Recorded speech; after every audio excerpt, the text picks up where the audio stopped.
Well, hello everyone, and welcome to Unparliamentary, the Australia Institute's webinar about politics. And my name is Stephen Long. I'm Senior Fellow and Contributing Editor at the Australia Institute.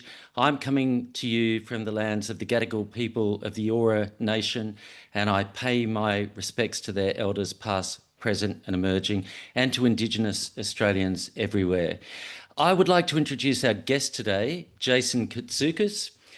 Jason is Special Correspondent for the Saturday paper.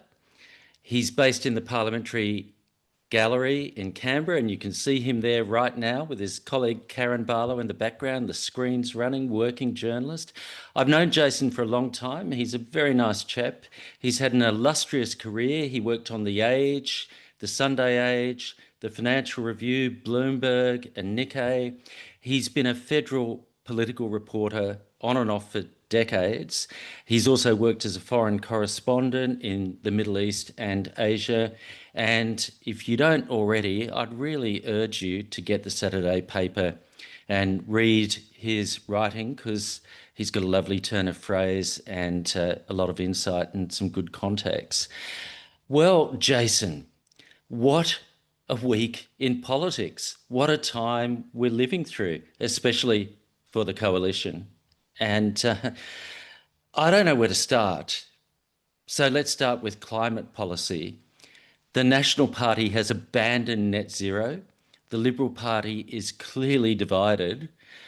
Where does the Nats move leave the Liberal Party, and where do you think they go from here? Well, firstly, good morning, Stephen, and good morning, everyone. And thanks very much for that kind introduction and the invitation to join this, to be part of Unparliamentary. Yeah, I mean, it has been another one of those extraordinary weeks that you sometimes get in federal politics, where one side is completely consumed by its own internal troubles. And what we saw from the Nationals last weekend was a little bit like what we saw with the Voice referendum, where we saw the Nationals party room decide on its own to oppose something before the broader coalition had come to a final policy position. And what we saw with the Voice was that this kind of forced the hand of the Liberal Party to come out and also oppose the Voice referendum. But when that happened, when David Littleproud's Nationals said that they would oppose the Voice, Peter Dutton was leader of the Liberal Party, and he wasn't very happy about it. He felt that he'd been ambushed by the Nationals. And I think that's exactly how Susan Lee would have been feeling last weekend. She's the coalition leader. She'd laid down a clear timetable for when the coalition, or the Liberal Party and the broader coalition, would be able to come to a policy position on net zero.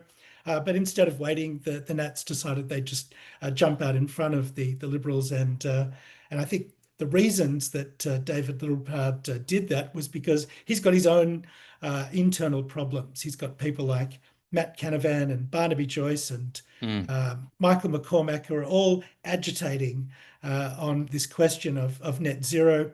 And I think they kind of, he's worried about what they might do to him and to his leadership. You know, Barnaby Joyce is talking about going to One Nation. Just to jump in there, yeah, I read your really great profile about Barnaby Joyce a few weeks back. And indeed, you were quoting people who were speculating about the risk that Barnaby Joyce would jump to One Nation, and also that people like Matt Canavan would go with him. And do you think that to some extent this is about forestalling that? I think so, because this is what Joyce and Canavan and McCormack have been calling for since the election, that the Nationals have to dump net zero. And Barnaby was using net zero as a kind of one of the reasons that he cited for potentially leaving the Nationals.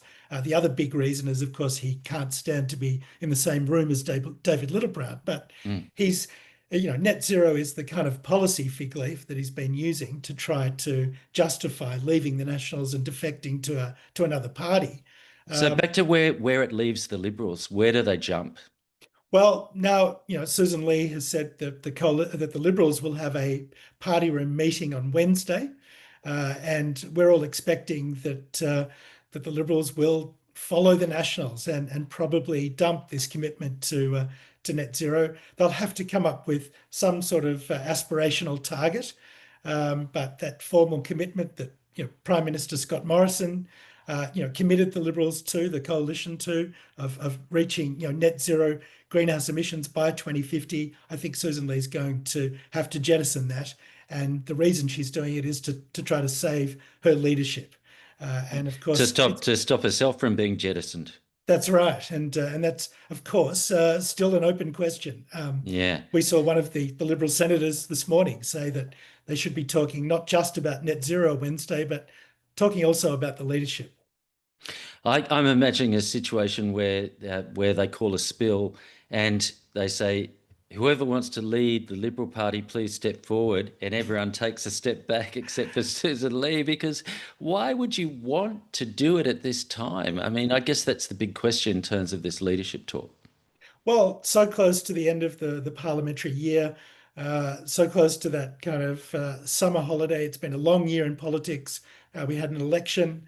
So I think all of those members of the House of Reps, or certainly the ones that were there before May 3, are feeling pretty exhausted. So I'm sure everyone's looking forward to a break. Why you'd want to dump the leader before Christmas is a good question, but that is the time that this thing usually happens. That's why we call it the killing season. The killing season, yeah. Because so many leaders have come to grief in this period that we're entering right now. Now, you've been watching Parliament this week. Tell me your impressions. What's it been like? Well, we've had two parliamentary sitting weeks. The first week, last week, the Prime Minister wasn't here. He was at APEC in Korea and Malaysia, etc. So question time last week lacked a little bit of the urgency that it has when the Prime Minister's there. So on Monday, he's back in the chair. We were all expecting fireworks, but it was a more subdued day on Monday. And I almost got the impression that the PM and the government were going a bit easy on Susan Lee, that they didn't want to kill her off or do anything that would exacerbate the problems that she's got. But then by Tuesday, we saw the government lean in a bit more into the attack on the opposition. And then I think on Wednesday, we saw them throw all caution to the wind, I guess, and they really let the opposition have it. And I think what we saw was an opposition in complete disarray. Dennis Shanahan, the political editor of The Australian, or he's one of the senior journalists at The Australian, he wrote the next day that it was the worst opposition he's seen in the 40 years that he's been sitting in the parliamentary press gallery. And we were having a chat a couple of days ago when you were watching, and you were kind of observing that the government was openly mocking them, and you hadn't really seen anything quite so brazen. Well, that's right. On Thursday, there was a lot of laughter coming from the government side, laughing at the opposition, and I'd never seen that much laughter before. And it wasn't just that the opposition made one slip up; they kept making mistakes, and it really seemed to me that there's no respect for Susan Lee from the government side, but no respect from her own side. They are doing everything but try to show that they're behind Susan Lee, and that's a good chunk of her party room that's behaving like that during question time. And I think that lack of respect it tells me that Susan Lee's leadership is terminal. It's just a question of when they decide to move against her. I wasn't expecting anything to happen before the end of the year, but after what Sarah Henderson said this morning, I think still there is the possibility that Susan Lee does get knocked off as leader, but before the end of the year.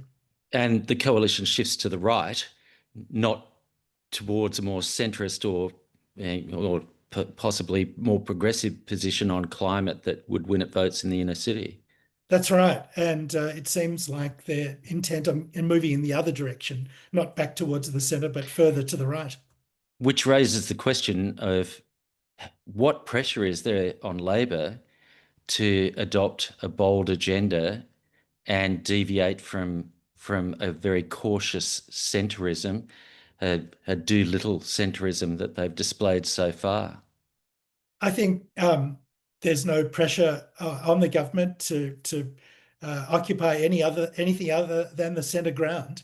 But I do wonder whether it would make much difference. The Prime Minister gave a speech a couple of weeks ago launching a new biography of Gough Whitlam by Troy Bramston.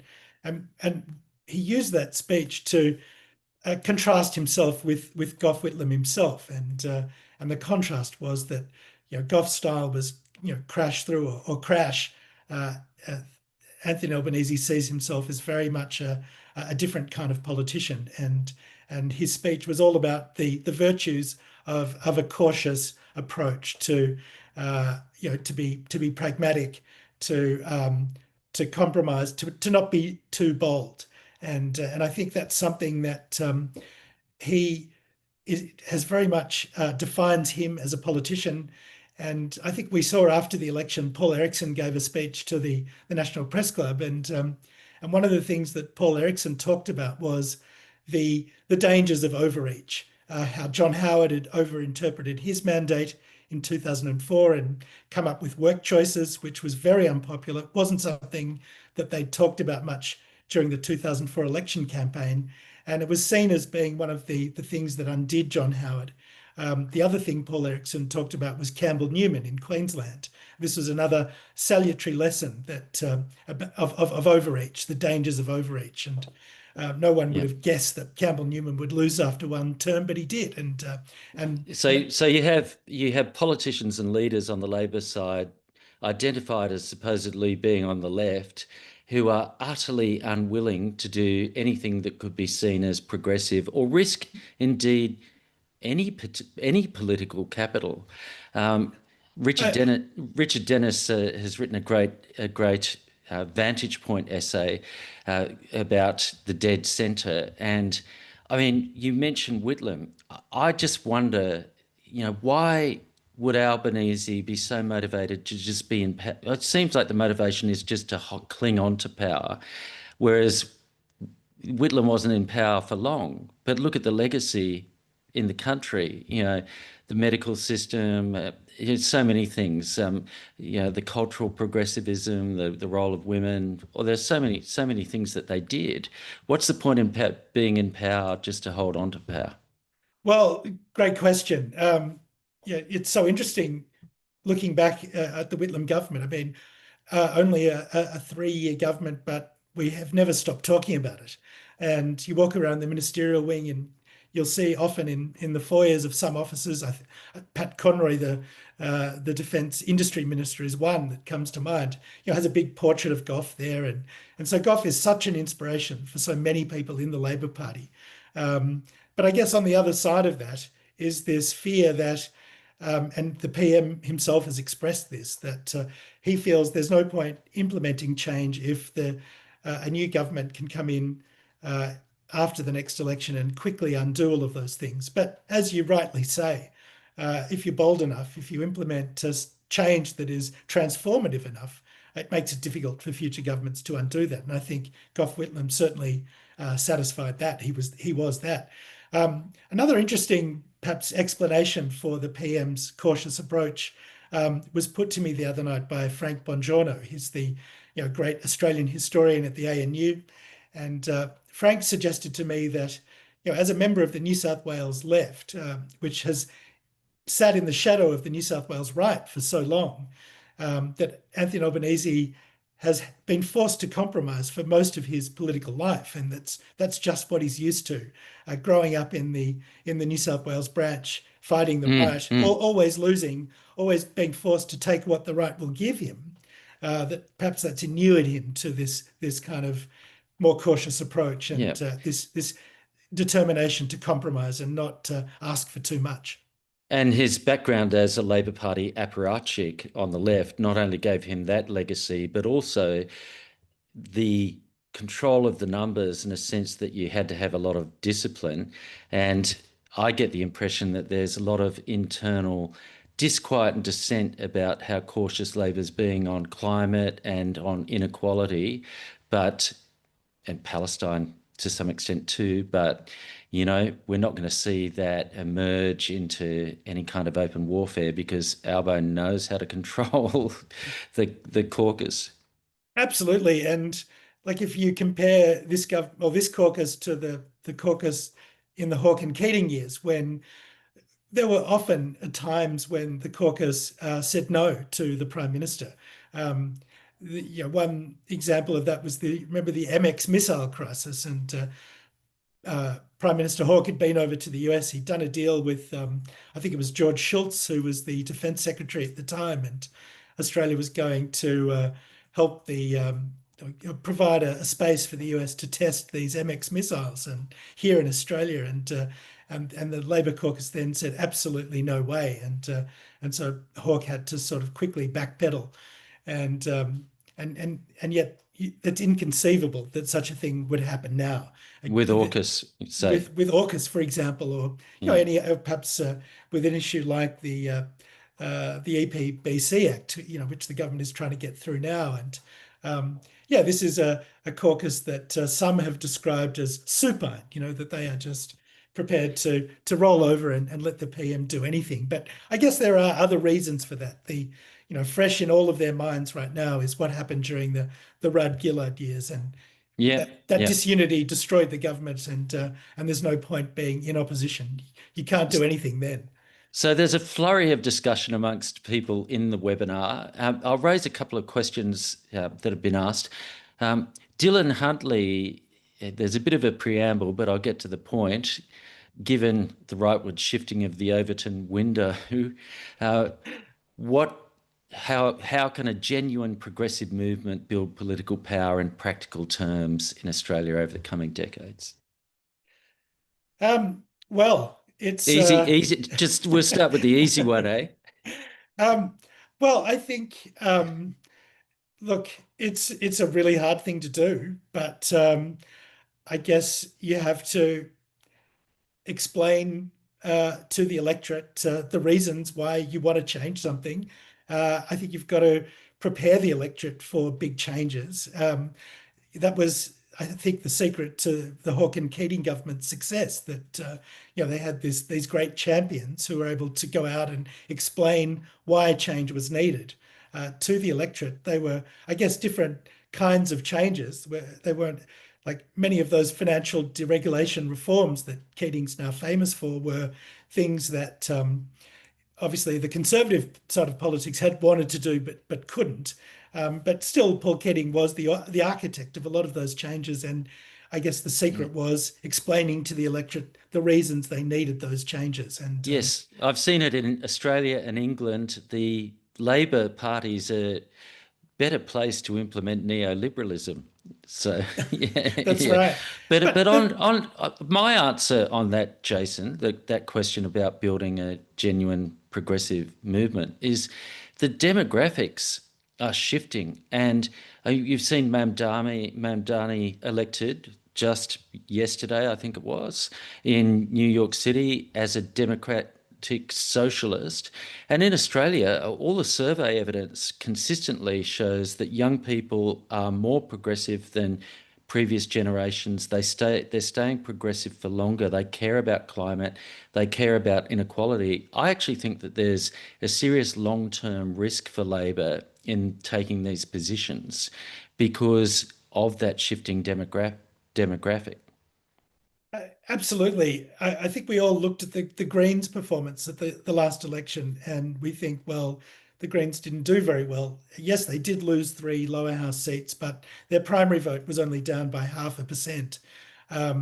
So I think, and the Greens did make a very, made the case for very bold reform during the last term, and they've still got around 12% of the vote, and you would think that people like Max Chandler Mather are onto something when they talk about rent controls and some of the things that Mamdani has been talking about in that New York mayoral race. But I think the PM and the Labor Party would be also looking at the Greens and saying, well, but their vote doesn't really ever get much higher than 12%. So that's a sign for the Labor Party that if they try to follow the Greens and be a bit and be too much, veer too far to the left, that it will hurt the Labor Party and open up Yeah, I the think centre ground. I think that there's a pretty wide field between Yeah, between where Labor's standing now and that too far to the left. true. So we've had someone else, Gavin Miller's asking, bouncing off what Michael West calls the duopoly, aka the uni party. Um, uh, does the rise in cartel parties in Australia threaten our democracy? And is this as good as it gets? I mean, I guess the counter to that is the success of the Teals and the rise of independence and the decline in the primary vote for major parties. Well, I think since Federation, Australia has been well governed. I don't think we've had, you couldn't really say that our system of government has let us down. And I think the two-party system is the backbone of that, of stable government and successful government over the 125 odd years that we've been a federation. So I'm a supporter of that two-party system.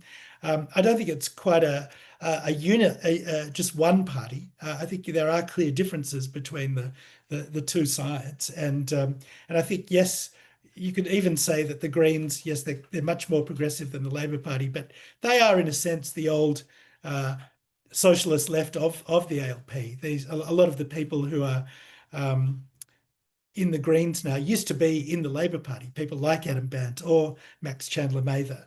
And so I think that kind of, I sort of think of that, the Labor Party and the Greens as they're separate parties, but they're also a kind of a broad church, if you like. And I do think fundamentally the two-party system has served us well.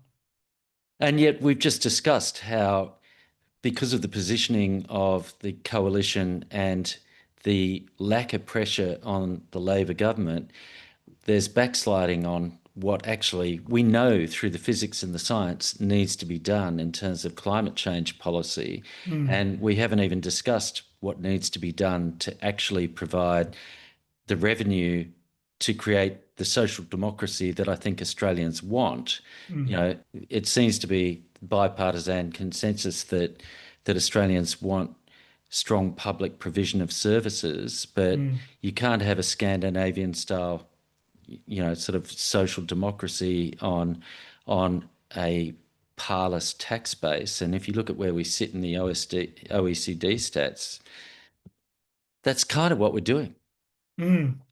Yeah, it would be great to see the government be more adventurous on tax reform in particular. But as we just saw with this, Jim Chalmers, the Treasurer, trying to make some relatively small changes to the superannuation taxation system, and yet he wasn't really able to get that through. I mean, he was able to get some significant reform to the way superannuation is taxed, but he wasn't able to do all the things he wanted. And because we saw this reaction from, I guess, vested interests, but a lot of people who would not have been affected by the proposed changes were sort of saying that they opposed it. And it shows you how hard tax reform is. I mean, what Jim Chalmers was proposing would have affected, I think, 100,000 people. It was a tiny proportion of taxpayers who are clearly using the superannuation system for something it's not intended to be. So let's just go to that issue. The word is, and you're better placed to assess this than I am, but what I was hearing was that essentially the Prime Minister shut down the Treasurer, and they changed the policy because Albanese was not willing to expend any political capital or face any risk, and Chalmers didn't really want to shift. That's what I heard. Is that on the mark? I think that's the consensus, and I haven't heard anything different to that. I think the PM, though, did give it a fair amount of air. I mean, we've been talking about those changes to superannuation since before the election, and the PM did keep his. He never really came out and pushed it strongly himself, but he did leave the field open for Jim Chalmers to make the case for it. I guess in the end, the cabinet felt, well, this is too. We've lost this argument that public support was building against it, and let's just cut our losses. I mean, but that is worrying, because on that, really the opposition was coming from financial advisors and fund managers who work with extremely wealthy people, and a kind of astroturfing group run by failed former Liberal Party MPs. If you can't be bold enough to put the case and beat that, when you've got this thumping majority and well, I won't say no risk, but very little risk of losing the coming election, then again, it doesn't bode well for progressive policy no, under Labor. Well, the PM tells this story of campaigning during the 2019 election, when, of course, Bill Shorten was the leader, and the ALP was proposing to, change the taxation, franking credits, and this tax benefit you get if you own shares. And Albo was at a restaurant in Sydney, and a woman came up to him and said, why was he going after her franking credits? And he asked her, do you own any shares? And she said, no. And he asked her, have you ever owned shares? And she said, no. And I think, for the PM, for Anthony Albanese, that was a lesson in how, even if a policy doesn't affect most people, it can still frighten most people. And he was probably getting the sense that that was happening with superannuation, that people who were not going to be affected by the change believed that they would be, were getting frightened. And even though he's got a big majority in terms of seats in the House of Reps, it's a pretty thin majority when you look at Labor's primary vote. And it wouldn't take much for Labor's majority to be whittled down to just a few seats.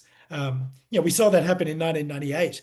John Howard had won that thumping majority in 1996. You would have thought he was safe for at least 2 or 3 terms, but Kim Beazley won the popular vote in 1998 and nearly won that election.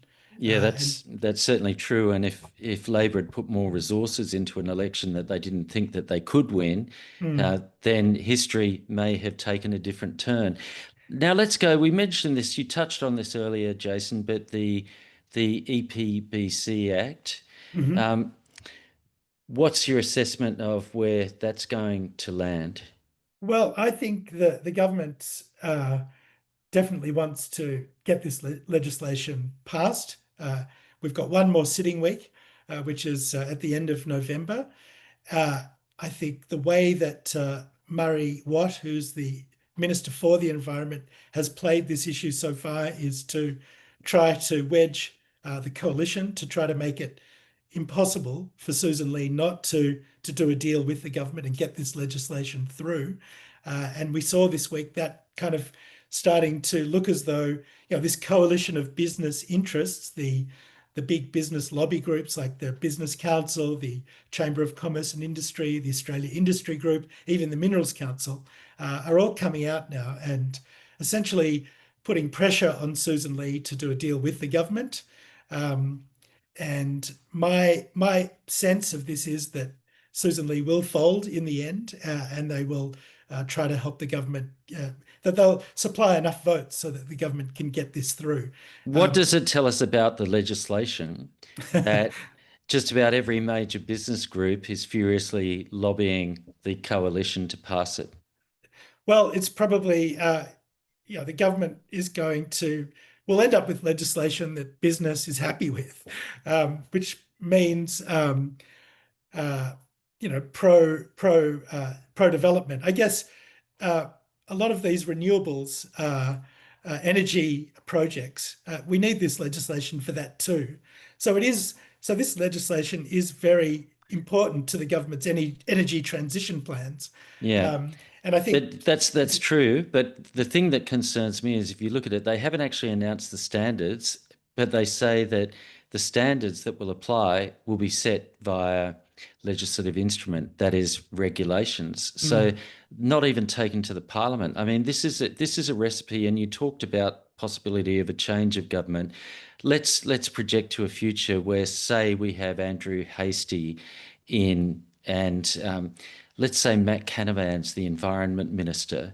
And can you imagine if you got an act that you can drive a Mack truck through like that, where, okay, I know they've said there'll be an anti-clawback provision, but you could pass new regulations that allow for the traducing of the environment. I mean, it really worries me that this is everyone's going, and again, it seems to be Labor's all about getting it passed, and no one's Mm. actually looking at what they're passing and what it's going to mean. Well, yeah, I mean, I agree with you. These are, real risks and things to be concerned about. I guess the government or Murray Watt would probably say, well, we need to, if we're going to meet these energy targets, we need to get these renewables projects up and running. The current legislative framework is holding that up, and if we are allowed to do what we want to do when it comes to renewables, then by the time the coalition gets back into government, uh, we'll be so far down that track that it'll be very difficult for them to Yeah, to undo but that. But but yeah, the your key environmental law is about more than just that renewables policy, and I do understand mm, that Labor government wants to progress that, but this is going to apply to a whole suite of development over decades to come, and mm, I think it is a worry. Um, we agree. got a bit of a riot amongst the audience about Sky News, I have to say. There's a lot of disquiet that Sky News is on in the background, but I guess you're monitoring all media. Well, look, the thing about Sky News during the day is that it does have the best um, coverage of what's happening right now in federal politics. Anyone that ventures out into that corridor and stands before a camera just 5 meters away from where I'm sitting, you know that Sky News will be covering it. So it's a great way to make sure that you're keeping up with the news and with what's happening, especially around Parliament House, or if the leaders of any of the parties are doing a doorstop anywhere in the country, we know Sky News will cover it. So it's it's not that we're all ABC's not so good. not as good, I don't think, but Yeah. we do flick between the two. Uh-huh. Uh-huh. And then put on your smoking jacket, light a cigar, scotch, and sit there and tune into Sky After Dark. And no. Well, I must say I've never been here at night to have Sky After Dark on, but and Well, thank goodness for that. it is a very different network after 5 o'clock, I must say. Totally, Yeah, totally bonkers. Yeah. yeah, yeah, but Kieran Gilbert, who leads the main coverage during the day, is I've known Kieran for 25 years, and he's a great journalist, and I, he's not in that category that I'm sure a lot of Australia Institute members are I'm thinking just of. gonna throw something else to you from the Q&A. Hmm. Someone's asked about their understanding is that there are more paid lobbyists roaming around Parliament House than there are MPs wielding too much influence, spruiking corporate interests in mining, forestry, gambling, etc., etc. Um, what does Jason think about this practice? Well, I think it's absolutely true, and it's something I've noticed, just the increase in the number of people with these orange passes. Um, and yeah, definitely those people representing those interests are there. I guess the other side of that is that lobbyists aren't just people from gambling and these other vested interests. People from the ACF, the Conservation Foundation, they are lobbyists too, and they have orange passes, or people from Save the Children, and so there are a lot of different groups that we call lobbyists who come to people with business before the Parliament, and I think there is a strong case to be made for people who want to make an argument to an MP they should be given access to the parliament. So what about, and I know that this is something that you've covered, the Federal Labor Business Forum, where companies get access in a sort of speed dating arrangement to put their pitch to politicians in government in return for substantial donations. We've just done a poll at the Australia Institute's just done a poll, and we got around about 2/3 of people seeing that as corrupt conduct. Is that a fair assessment? um, well, I don't see it as corrupt conduct because political parties have to raise money. The Greens have fundraising forums. So does One Nation. Political parties, they have. But you can have a fundraising dinner, but when it's actually you get access to the minister if you pay money. I do think, Jason, that that's worrying. How you reform it goes to questions about how you fund the political process. But I'm not sure it's as benign as. Yeah, look, it is concerning. I agree with that. I just wouldn't go so far as just to call it corrupt conduct, because it's not clear that people are getting favors in exchange for donations. It does, these are fundraising vehicles. And look, Don Farrell, the special Minister of State, passed some major changes to the way political parties are funded before the last election. So it will be interesting to see how that fundraising, whether or not it makes a difference. Does it mean that political parties will have to rely less on things like the Federal Labor Business Forum? Because that was certainly one of the arguments that the Special Minister of State used to justify these reforms. There was a lot of commentary that suggested that those reforms were designed to disadvantage the teal independents and advantage major parties. That's right. In fact, I did write a story about this last year, quoting someone who had been at a party with Don Farrell in Adelaide, and put to Don that these laws would disadvantage the Teals and other independent candidates, and he's said to have replied, "Yeah, well, that's the point." And I think that's probably is the part of the point when it comes to Don Farrell, because he's always thinking about how he can improve things for the Labor Party. But I think there is also maybe he's got a point with that political parties won't have to rely on these fundraising forums as much. But I do share your concern that these events are open to it makes it open to the idea that these paying guests are getting more than just access, that they're getting a chance to influence legislation. Someone on the chat has said, why would corporations donate money to political parties if they didn't think that they were going to gain out of it?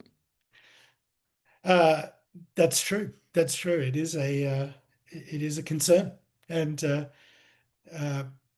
it's a question that's difficult to resolve. I think, because if you, I think to ban companies from making donations would be going too far.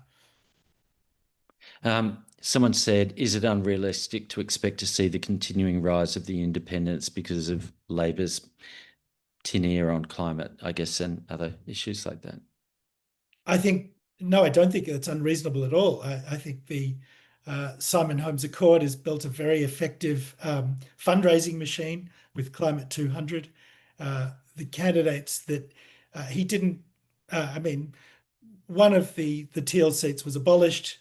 We saw Nicolette Bowler win the seat of Bradfield, so they had some success there. And they got close in a lot of other seats, much closer than the 2022 election. So we saw in seats like Cowper on the New South Wales North Coast, the seat of One and Done in southwest Victoria. The Teals almost won those seats, and I expect that trend will continue. But at some point, someone has to govern, someone has to make decisions and compromise, and that's what is.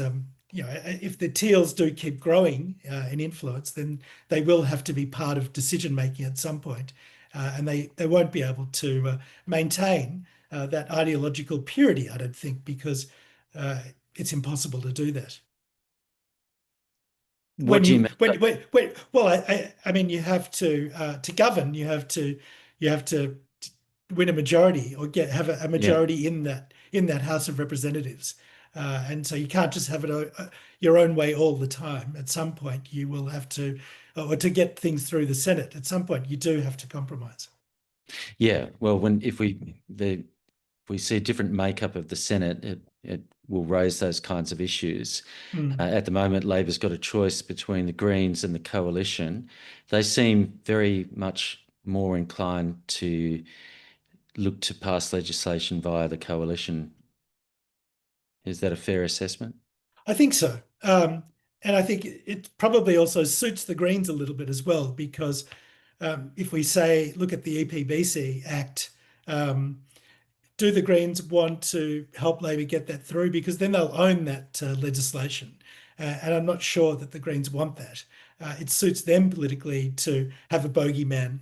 And for them, the Labor Party is that kind of bogeyman. So it does. It's not necessarily in the Greens' interest to help Labor pass this legislation, because the environment is the Greens' core issue.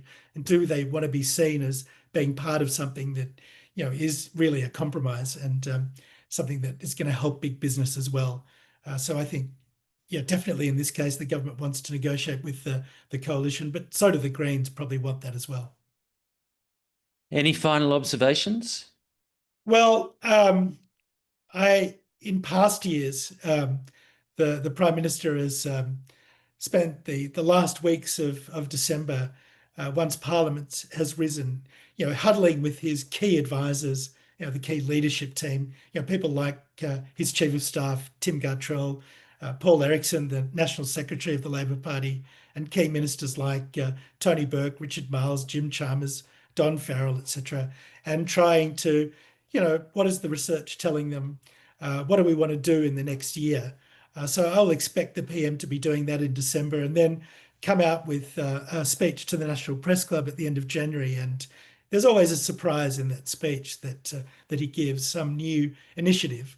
I expect it'll probably be something from the Economic Roundtable that Jim Chalmers hosted in August, but it'll be something that represents the big kind of the thing that they want to achieve in that crucial middle year, and hopefully it'll be something a bit bolder than we're expecting. I do think that this is, if you think about lives of past governments, the second term is always the best term in terms of the backbench is reasonably settled. He's just had this big win. People are still feeling fresh enough that they've got new ideas, and so hopefully next year will be a year that the government can get a few things through that we're not expecting right now. Yes, well, we await to see whether it's willing to take any bold moves or adopt any more progressive policies. Certainly on this group chat, there's a sense that through the questions that have come through, of dissatisfaction with what Labor's doing, pushback on your arguments about the Teals, but a desire that somehow we do the right thing. And I would like to see more focus on the actual content of policy rather than just the dynamics, because it seems to me, when I listen to Murray Watt, for instance, and you've described the way Albo views the world, but it seems to be all about the win and getting the legislation done. Yeah. And let's not look too much at the detail of what's being done, or worry too much about the content. If we get it through, that's good enough. Well, yeah, but I also wouldn't look to the Teals as a great progressive voice either. I mean, Allegra Spender, Sophie Scomps, Monique Ryan, these aren't radical people. Simon Holmes a Court was a member of the Liberal Party right up until before the 2022 election. Allegra Spender comes from a family that is considered to be Liberal Party royalty. These aren't people that want radical change. And I'd certainly, if you're a progressive voter, I'd certainly be backing the Labor Party over the Teals as a kind of, if you're hoping for progressive reform, because that's certainly not what Allegra Spender is pushing. She is I guess climate policy being the exception. perhaps. Let's wait. I mean, it's not as though they aren't really coming up with many options here in terms of alternatives. They're just saying, yes, they're committed to net zero. But beyond that, they're not really coming up with many progressive policy options like the Australia Institute is doing. We're not seeing that from the Teals, but we are seeing it from people like you and Richard Dennis, etc. But I don't look to the Teals as a progressive voice at all. They Yes. are the sort of the moderate wing of the Liberal Party, which doesn't really exist anymore. Someone said the so-called Teals are radical on the environment and have huge following among younger voters. But I do take your point about the fiscal conservatism of some of the Teals. And I mean, I appreciate. especially Simon Holmes a Court. I mean, he is a classic neoliberal, and I wouldn't expect him to be pushing a progressive agenda at all. Just quickly, before we go, you would have seen, I know you're aware that we've done a lot of research about gas and raised a lot of concerns about the fact that we allow much of the gas produced to be shipped offshore by multinational companies, royalty-free, that there's been a tripling of domestic gas prices with the shift towards exports, and there's kind of a naive view that this is a transition fuel for Asia, whereas the evidence is that it's actually not promoting a renewables push there. Do you think on any of those issues we can expect movement by the government on gas?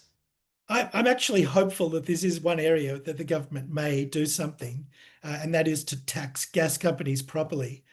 We've seen the ACTU come out in recent weeks very strongly pushing for a much 25% tax, on exactly. exports. And I think I thought I could pick up some signs at this roundtable in August that Jim Chalmers is attracted to that idea, and I think it's that's one way the government could start raising extra revenue and perhaps easing the tax burden on other lower income taxpayers. I think that's one area that the government has made a lot of progress, actually, is trying to make some progress on income redistribution. But they can obviously go a lot further, and taxing gas companies properly is one of those areas. And I am hopeful that they might push the envelope on that. Well, on that slightly optimistic note, I think we'll wind up. I'd like to thank Jason very much for joining us, and thank everybody for participating in the Unparliamentary webinar. That research and the vast body of work that we've done on gas and a whole lot of other issues, you can find our back catalogue on our website.